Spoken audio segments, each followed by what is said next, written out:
GST की शुरुआत। राष्ट्रपति, प्रधानमंत्री समेत विशिष्ट जनों की उपस्थिति में संसद में आयोजित होगा विशेष कार्यक्रम। स्वास्थ्य मंत्री अजय चंद्राकर ने सभी शासकीय मेडिकल कॉलेज और संस्थानों को नियमित अंकेक्षण कराने के दिए निर्देश। प्रदेश में मुख्यमंत्री युवा स्वावलंबन योजना के अंतर्गत आयोजित एमकेट परीक्षा के परिणाम घोषित कर दिए गए हैं। और जशपुर जिले के बच्चों को स्वच्छता के प्रति जागरूक करने के लिए स्कूलों में की गई है नई पहल।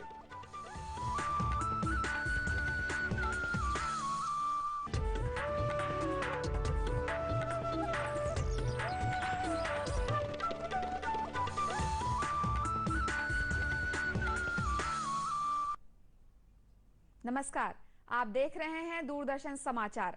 मैं हूं अनुराधा दुबे। अब समाचार विस्तार से। पूरे देश में एक समान कर की वस्तु और सेवा कर व्यवस्था आज आधी रात से लागू हो जाएगी। प्रधानमंत्री नरेंद्र मोदी संसद के केंद्रीय कक्ष में इस नई कर प्रणाली की शुरुआत करेंगे। इस अवसर पर संसद में देर रात आयोजित विशेष कार्यक्रम में राष्ट्रपति श्री प्रणब मुखर्जी, उपराष्ट्रपति हामिद अंसारी, प्रधानमंत्री नरेंद्र मोदी और उनके मंत्रिमंडल सदस्यों के अलावा अन्य विशिष्ट जन शामिल होंगे, जहां ठीक 12 बजे जीएसटी यानी गुड्स एंड सर्विसेज टैक्स लागू होने की विधिवत घोषणा की जाएगी। इस संबंध में पेश है एक रिपोर्ट।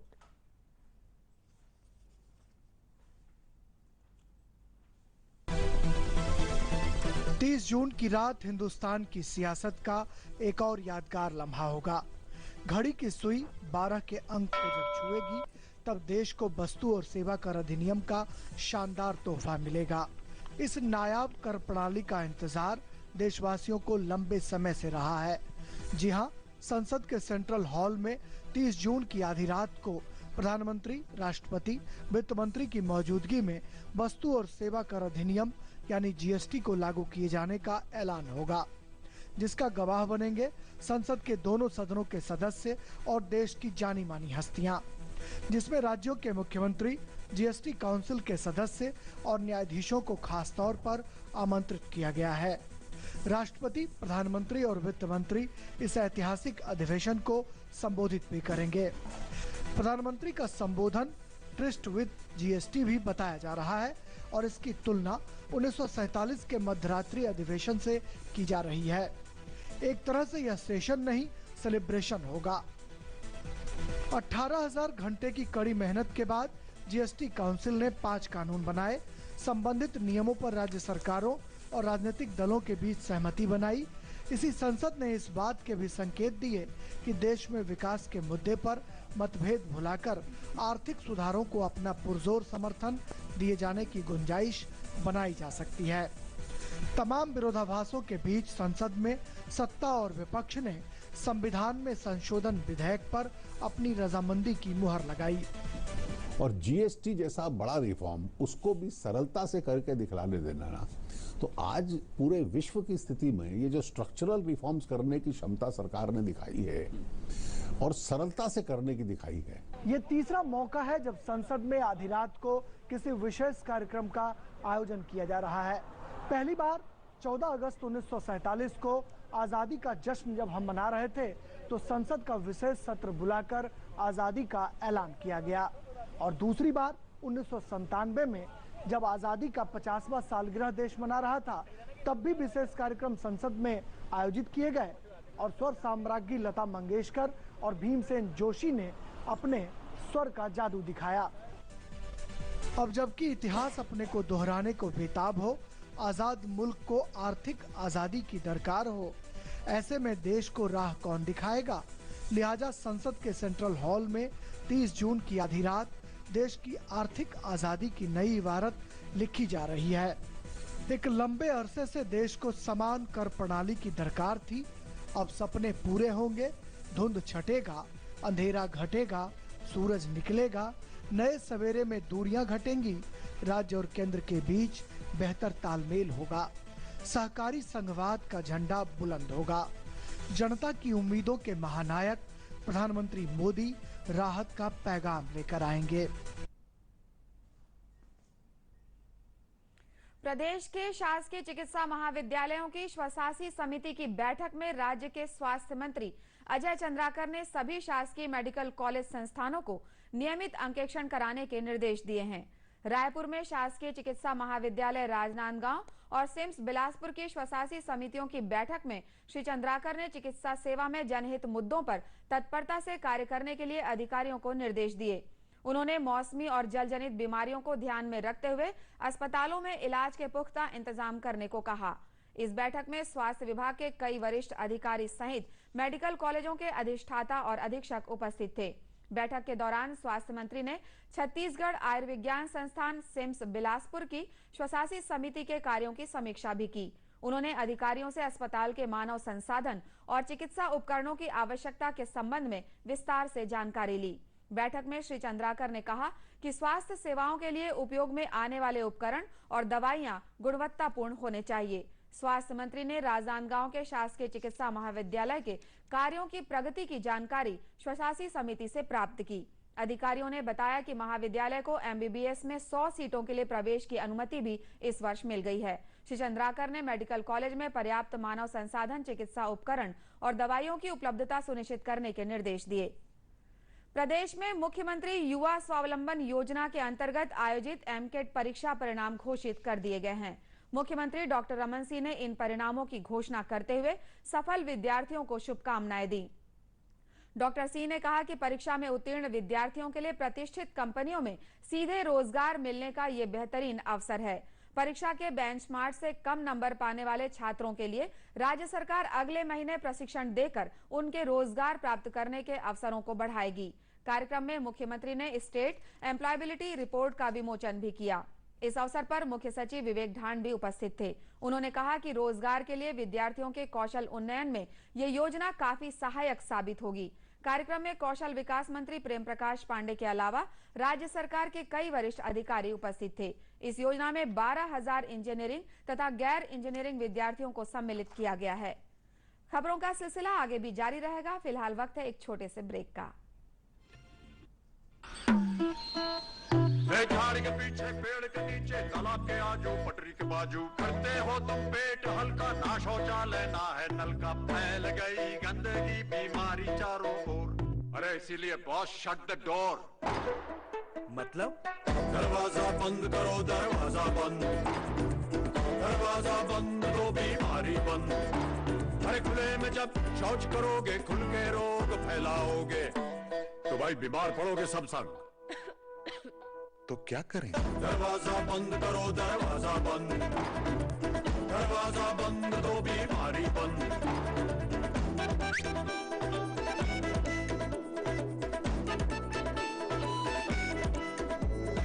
बात समझ में आई तो ही लाओ अपनी मुंडी, शौच करना है तो बंद करो भाई कुंडी। शौचालय का उपयोग कीजिए और भारत को स्वच्छ बनाइए। हेलो, अरे सोहन यार, मेरे घर में सभी लोग सोलर रूफटॉप सिस्टम के बारे में पूछ रहे हैं। क्यों, तुम्हारे घर में सोलर रूफटॉप सिस्टम नहीं लगा? नहीं, हमारी बिल्डिंग में सोलर रूफटॉप सिस्टम लगे हैं, जिससे बिजली का बिल भी कम आता है और सरप्लस बिजली बेचकर पैसे भी कमा सकते हैं। वाह, मैं भी अपने घर के लोगों को बताऊंगा। अपने घरों सोसाइटी में सोलर रूफटॉप सिस्टम लगवाने के लिए भारत सरकार की आर्थिक सहायता का लाभ उठाएं, अपनी बिजली खुद बनाएं, सौर ऊर्जा अपनाएं।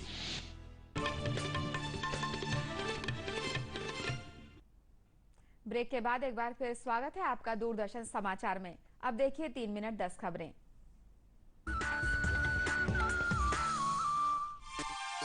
गुजरात दौरे के दूसरे दिन प्रधानमंत्री नरेंद्र मोदी आज मुडासा पहुंचे, जहां उन्होंने 552 करोड़ रुपए की परियोजनाओं का शिलान्यास किया। प्रधानमंत्री ने 2 जल परियोजनाओं का उद्घाटन भी किया। श्री मोदी ने कहा कि केंद्र सरकार ने नर्मदा में पानी की कमी को पूरा किया है। गुजरात दौरे के पहले दिन प्रधानमंत्री श्री मोदी अहमदाबाद के साबरमती आश्रम गए थे। नगरीय प्रशासन मंत्री अमर अग्रवाल ने बिलासपुर के जरहा भाटा में शासकीय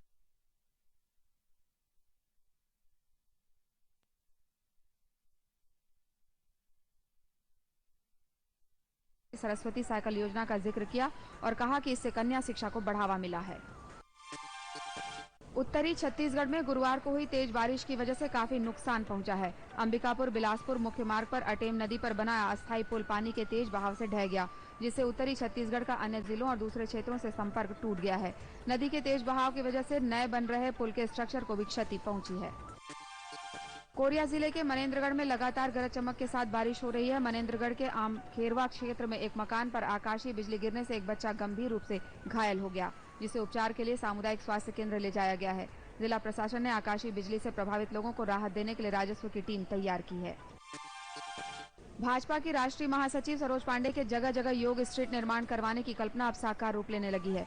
दुर्ग जिले के कुम्हारी में योग स्ट्रीट का भूमि पूजन सुश्री सरोज पांडे ने किया। इस योग स्ट्रीट के निर्माण से आम जनता को योग कर निरोगी रहने की सुविधा मिलेगी। भूमि पूजन के मौके पर सुश्री पांडे ने कुम्हारी के गणमान्य नागरिकों को भी सम्मानित किया।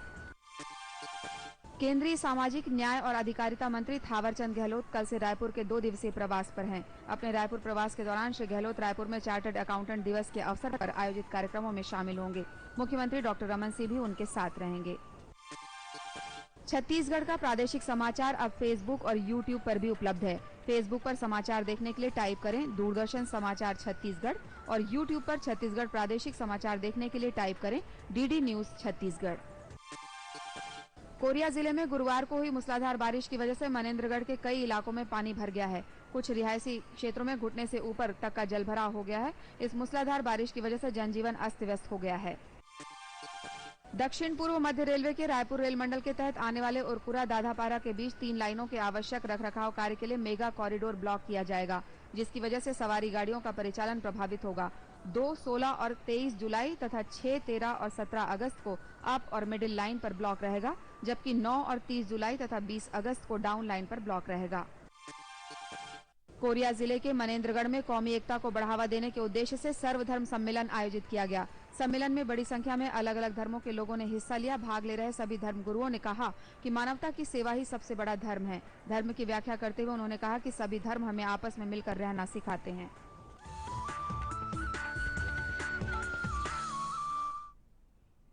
अब कुछ खबरें विस्तार से। कहते हैं बच्चों का मन ऐसा कोरा कागज होता है जिस पर जो भी लिखा जाए वो उनकी आदतों में जीवन भर शामिल रहता है। इसी बात को ध्यान में रखते हुए जशपुर जिले के बच्चों को स्वच्छता के प्रति जागरूक करने के लिए स्कूलों में एक नई पहल की गई है। ये पहल है स्वच्छता कॉर्नर की। क्या है ये स्वच्छता कॉर्नर और कैसे ये बच्चों में स्वच्छता की अच्छी आदतें डाल रहा है, देखते हैं इस रिपोर्ट में।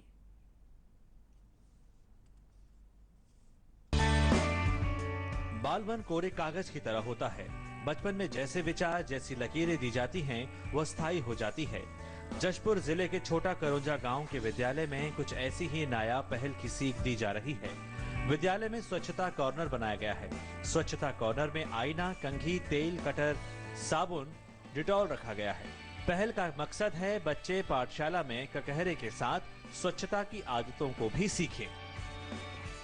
स्कूल लेड टोटल सैनिटेशन के एक इम्पॉर्टेंट इंग्रेडिएंट के रूप में इसको यहाँ पे चालू किया गया है और बहुत अच्छा रिस्पांस देखने में मिल भी रहा है। इससे बच्चे प्रेरित होकर घर में भी वही आदतें करते हैं और अपने बड़ों को भी प्रेरित करते हैं। बाल झाड़ना, नाखून काटना, शर्ट में बटन लगाना जैसी अच्छी आदतों को सिखाया जाता है। बच्चों को सिखाने में शिक्षकों का भरपूर सहयोग होता है। बच्चों को हम अपने बाल संवारना, बाल को साफ करना, नाखून काटना, और जो बच्चे नाखून काटना नहीं जानते हैं उन बच्चों को हम नाखून काटना सिखाते हैं ताकि उनमें एक अच्छी आदतों का विकास हो सके। स्वच्छता की नींव विद्यालय में ही बच्चों में डालना जरूरी है।